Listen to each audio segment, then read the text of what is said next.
September 2nd, 1983, 3:30 p.m. A freight train has derailed, erupting in fire.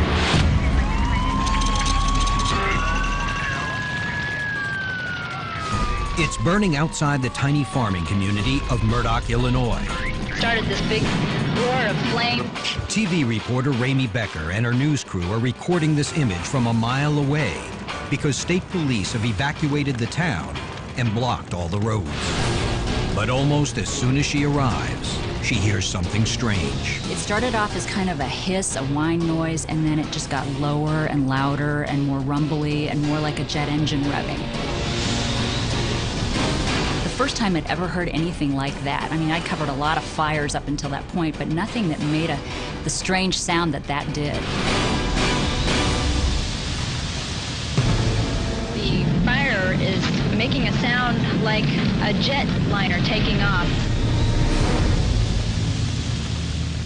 The jetliner noise is coming from car number 7, holding 28,000 gallons of supercooled liquid propane.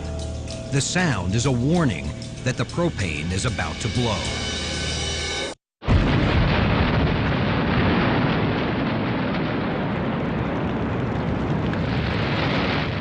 What I felt was this huge sound, huge blast, and this wall of heat.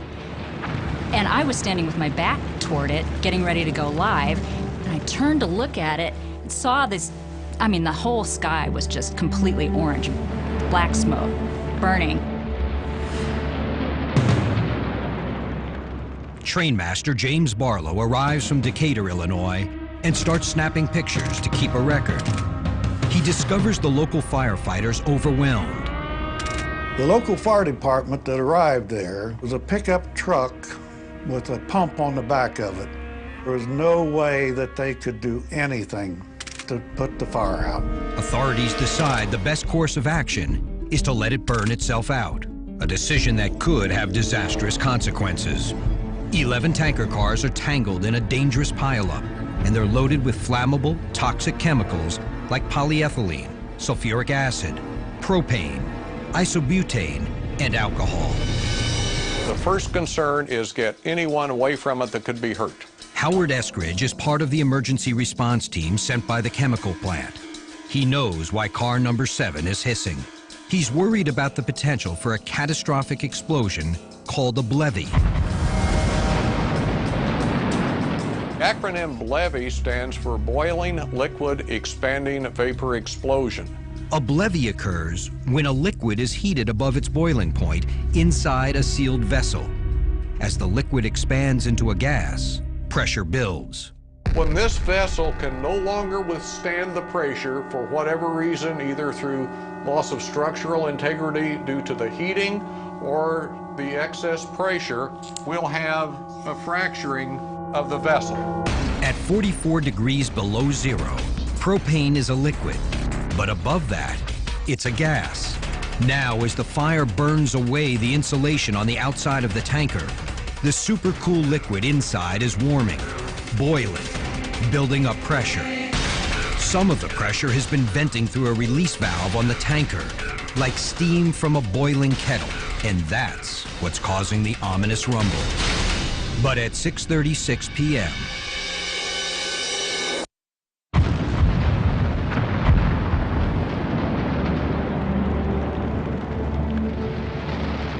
The fireball reminded me of the pictures I seen when they dropped the atomic bomb.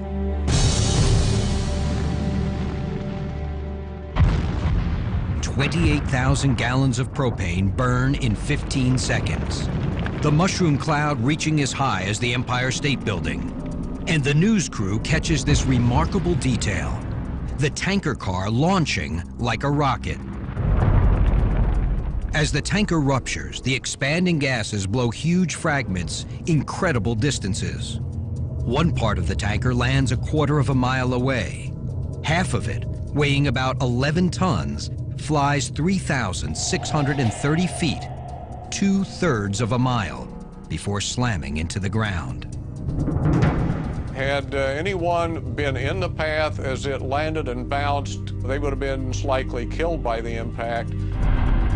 Firefighters have long since given up battling the blaze. Now it's all about containment. For safety's sake, State Police moved Ramey Becker and her news crew back another mile.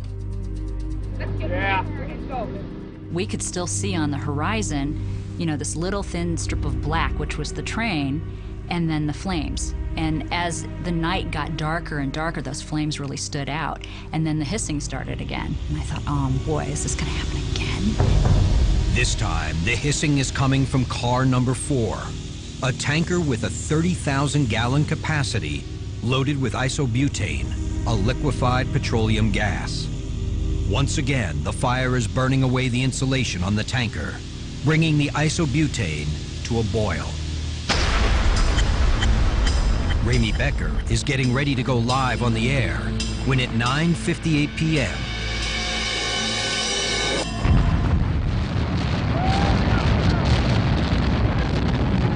all of a sudden the screen went white, completely white. The entire newsroom was silent. They didn't know if we were okay. They didn't know if we were dead.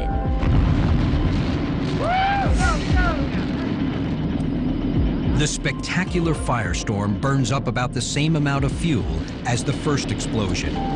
It lights up the night for miles. But unlike the earlier Blevy, this time the tanker doesn't fly. That particular tank car separated into thirds. The two ends went along parallel with the track. The center section opened up like a giant banana peel, just laid wide open. At 11:50 p.m., firefighters conclude that the worst is over. With no further threat of an explosion, the fire is officially declared under control. Ramey Becker and her crew go home, but fire crews will continue to watch as the blaze takes another 24 hours to extinguish itself. The best thing anyone could say about that day and night in hell was there were no fatalities.